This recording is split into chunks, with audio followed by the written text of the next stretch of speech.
T600 is a great little GPU. It can play games, lots of games, and it does a pretty good job too. But how does it handle emulation? That's what we're going to find out today.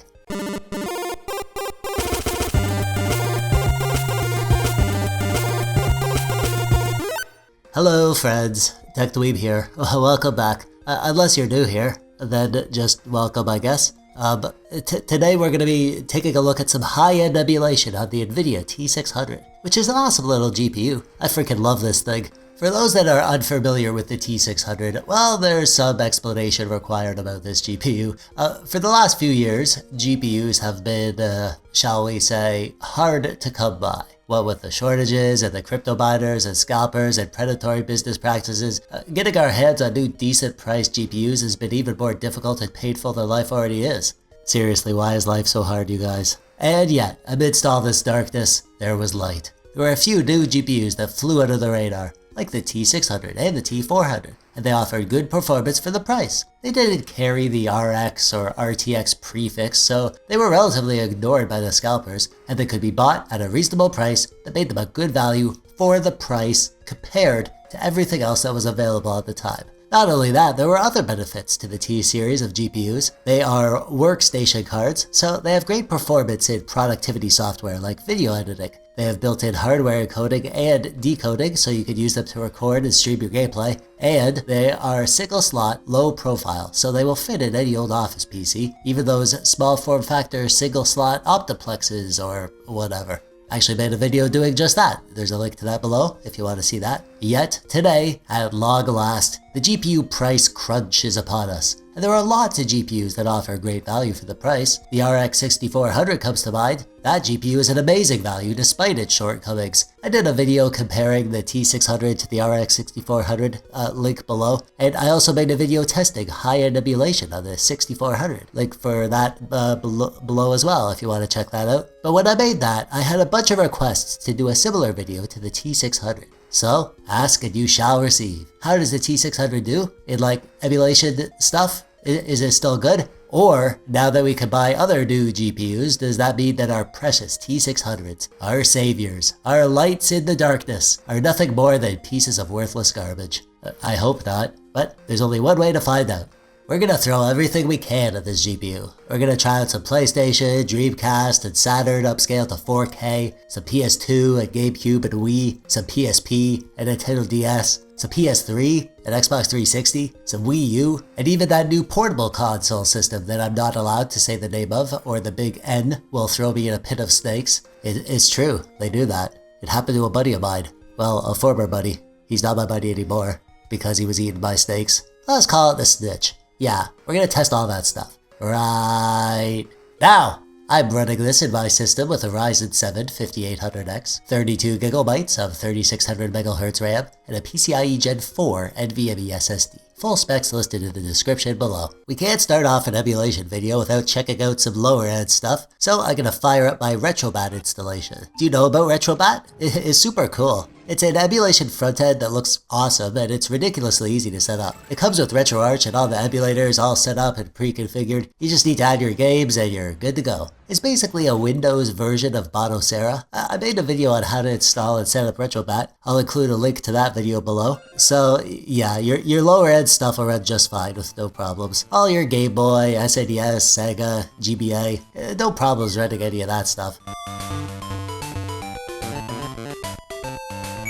3D stuff too, like PlayStation, Saturn, Nintendo 64, Dreamcast, no issues running these at their native resolution. PS1 and that era will run on almost any setup at their native resolutions. It's not really very demanding. But what about upscaling?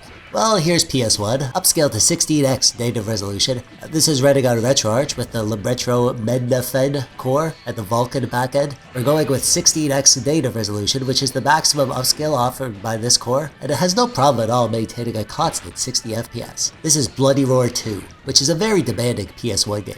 Since this is running so well, you shouldn't have any issues with PS1 games. Even upscaled to 16 times native resolution, no issues at all.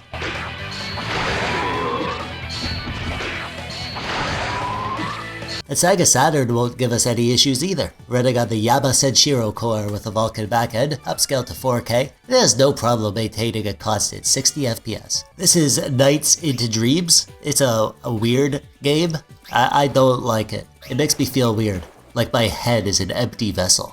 I like this game though. Panzer Dragoon, again upscaled to 4K, running fine here.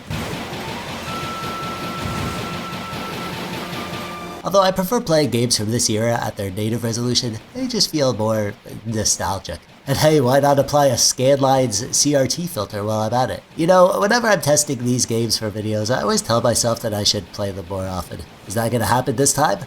Maybe. Just maybe.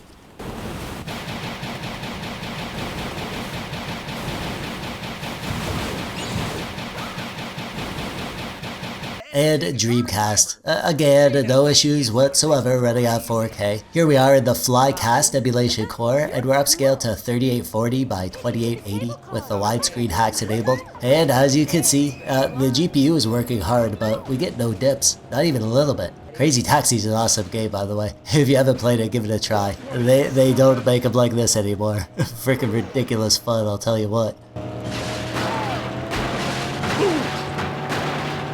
Go that way.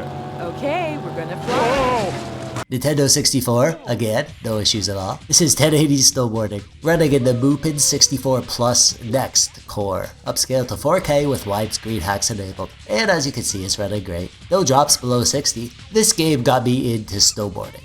Yeah, I've heard from many people that the Tony Hawk's games got them interested in skateboarding. Well, this is like my Canadian version of that. My buddy in high school had this on his Nintendo 64, and he had Cool Borders 2 on his PS1. We played so much of those games. And that actually was the inspiration for me to try snowboarding for the first time. And I still love snowboarding today. I'm not good at snowboarding. I usually wipe out a few times.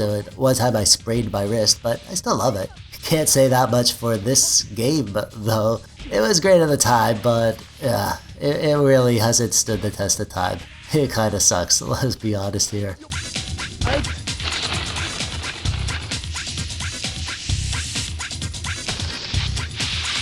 So we're gonna start at the low end and work our way up. So I guess that means it's time for some PS2. So here we are in Shadow of the Colossus on PS2, running in the PCSX2 emulator with the OpenGL backend. Runs just fine at native resolution, which is 480p essentially. So let's step it up, going up to 1440p, and well, it's almost playable. It's hovering at around 50 FPS. So there might be some performance tweaks that you can do to get that up to 60, or if you ran the European version of the games, they run at a native 50 FPS. And of course, this is a very demanding game. You know, there might be other games that run fine at 1440p.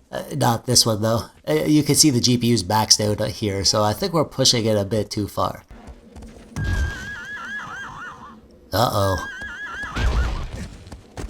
On that note, let's go up to 4K, because surely that'll be way better.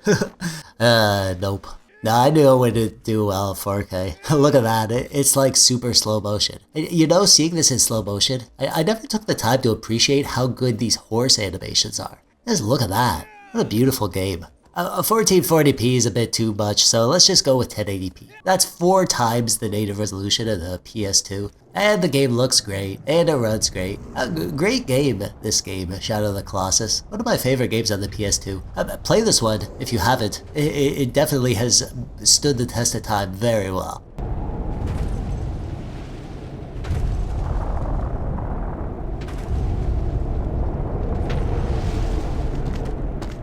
Let's give some Gamecube a try. We're going to be running the Dolphin emulator with a Vulkan backend. This time I made sure to compile the shaders before starting and enable the hybrid Uber shaders, which helps it a lot with stuttering while the shaders load. You can either do that, or you can download the pre-compiled shaders and then you won't have any performance issues. This is Metroid Prime 2, up to scale to 1080p to start off. I initially started with the widescreen hack on, but then I realized it had graphical glitches at the edge of the screen, so I went back to 4x3. So as you can see, it's running just fine. Any dips you see are just stuff to do with the shaders. They go away after you're playing for a bit. That works fine, so let's go up to 1440p. And yeah, no issues running this at 1440p. Our GPU usage does go up, but it doesn't drop below 60 FPS. So what about 4K then?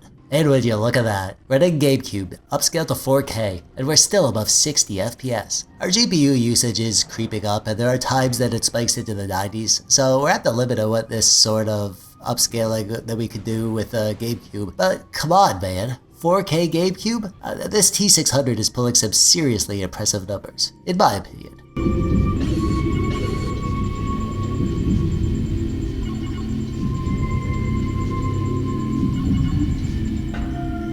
The Dolphin emulator also does Wii emulation, so let's do some of that now. This is Donkey Kong Country Returns on the Wii. Running upscale to 4K, and the FPS does drop pretty low here at the start during this cloud transition effect, but once you get into the game, it's running amazing. It's staying at 60 FPS, and it feels really good. I should clarify, it felt really good for most of the level, but I did notice one part where there was some definite stuttering. You see how the background here kind of chugs along as I run back and forth. The FPS stays high, but it doesn't feel perfect. So I dropped down to the native 480p, and it feels just fine. So I knew it wasn't an issue with the emulation. Ultimately, I decided that 1440p was the sweet spot here. The T600 can handle 4K Gamecube, but 4K Wii, that might be a little bit too demanding.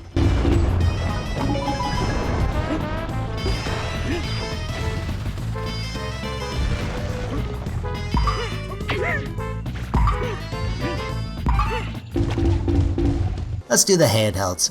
Here's Nintendo DS running in RetroArch with the Melon DS core, OpenGL backend, upscaled 8x from native resolution, so we're at above 1440p here. Mario Kart DS. Yeah, it runs fine, no issues. The DS isn't a graphical beast as you could tell, but there are a lot of really good games on the DS. You can play them with a controller, use the analog for the touchscreen, or even use a mouse for the touchscreen games. I have this set up in a hybrid view with the main screen nice and big, but there are lots of options for how you handle the dual screens. Really good system to emulate just because of the huge library of awesome games, in my opinion.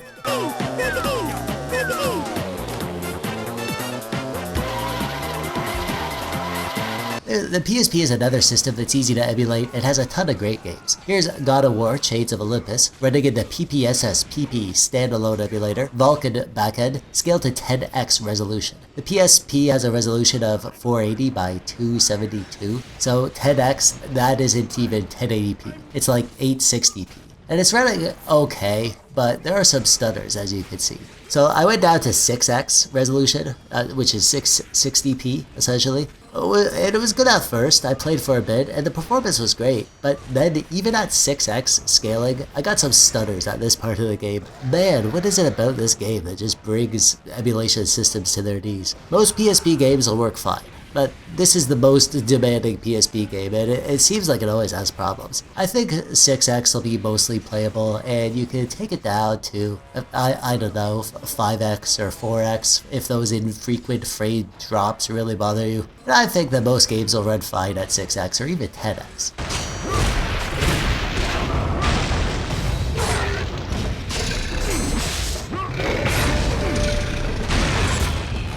Alright, that was all easy stuff. Let's pull out the big guns. Gonna try some PS3, don't we? Here's Skate 3 running in the RPCS3 standalone emulator, Vulkan backend. We'll start easy, upscale to 1080p, and it's running basically fine. You know, it's almost keeping a constant 60 FPS. A few little drops, but nothing too bad. The game feels really just fine. It feels like I'm playing a native PC game, to be honest. In this emulator, when we get frame dips, we don't get stuttering or slowdown. It just runs at less FPS, just like a PC game. So keeping a constant 60 FPS is not as much of an issue. But let's see how far we can push it. We're gonna go right up to 4K. And, well, it's not 60 FPS, it's more like 40 FPS, and there are times when it gets into the 50s. This is playable though. If you have a T600 and you really want 4K gaming, the PS3 is actually a viable option, if you're okay with sub 60 FPS. Lots of console games run at 30 FPS though, so you can lock this at 30 and it would feel perfectly smooth. For me though, I don't need 4K. I think 1440p is the sweet spot. It's running at nearly 60 the entire time, and when it dips below 60 I don't even feel it. If I didn't have the FPS counter on the screen, I wouldn't even notice. It's kinda crazy how far PS3 emulation has come now that I think about it. PS3 emulation works better than PS2 emulation. at least in the games and emulators that I've tested. I know PS3 emulation has lots of compatibility problems that are slowly kind of being fixed over time. It's a relatively new system to emulate, but this first taste of really good PS3 emulation is very promising indeed.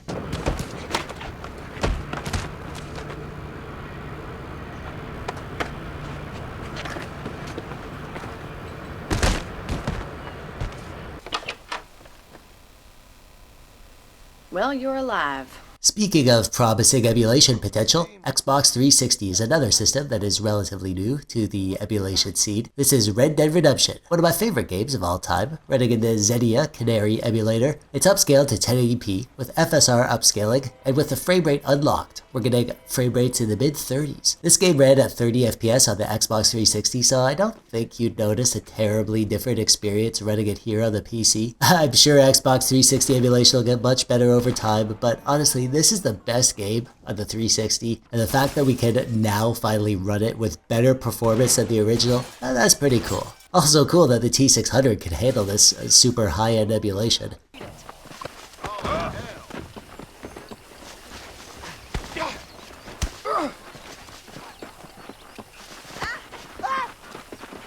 What kind of man are you? God damn it!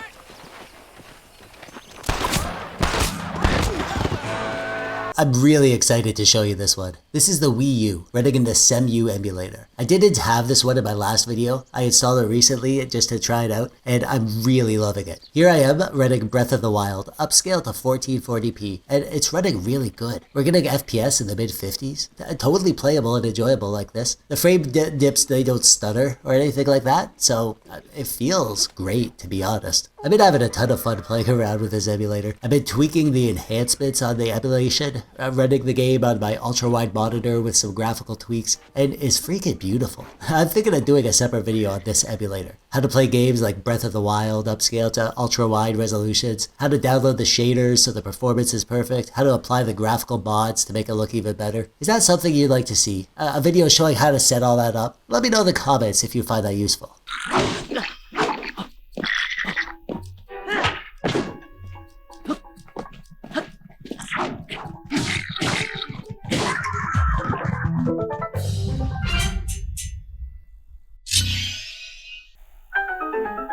And finally, that new handheld console that shall not be named, because the company that makes it has been on the warpath trying to take down YouTubers who dare to show you that you can play these games on your PC. So we have to talk in code. We're gonna call it the Snitch. This is that Odyssey game running upscale to 4K. It's running beautifully. And this game looks just freaking incredible upscaled to 4K. Shame we couldn't get it looking like this on the original hardware. Maybe when they re-release it for the 7th time in 15 years we'll have a 4K version, but until then, I have no problem being sneaky and enjoying this in 4K on the Nvidia T600. I own the game on my Switch and I can't play it like this, so if this is the only way I could get it looking this good, then that's what I'm gonna do. Sorry, not sorry.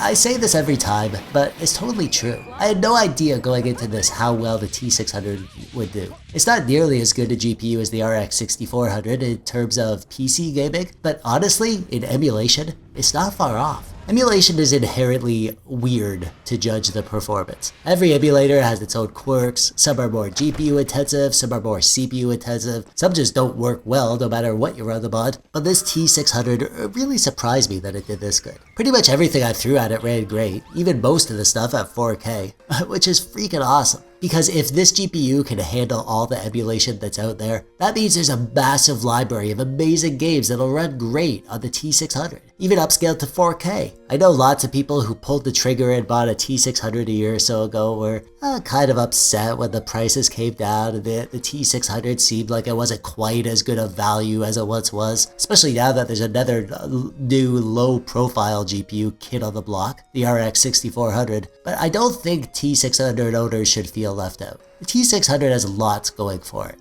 It has hardware encoding and decoding. It runs great in PCIe 4.0 or 3.0 or 2.0 for that matter. It has great utility as a workstation GPU, and now we know that it can hold its own in any emulation task that you throw at it. This little GPU isn't down and out yet. Good job, little buddy. You're still relevant. Yay!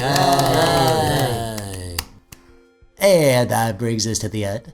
Curious to know what you guys think. Are any of you rocking a T600? What sort of games do you play on it? Anyone out there use this for emulation? Oh, and I'd love to know if there's any emulation stuff that I missed. If there's some tricky to run older games or other emulators that might offer better performance, please just let me know in the comments below. And while you're down there, do the YouTube stuff. If you like the video, clicking that thumbs up button is all you gotta do. Or the thumbs down button if you really feel that way. Oh, check out my Patreon, link below, if you want to help support the nonsense that I do. And there are some fun perks that might interest you. Subscribe if you haven't already, click the bell, all that stuff. Is that everything? Yeah, that's everything. I'm TechDweeb, thanks for watching. Bye-bye!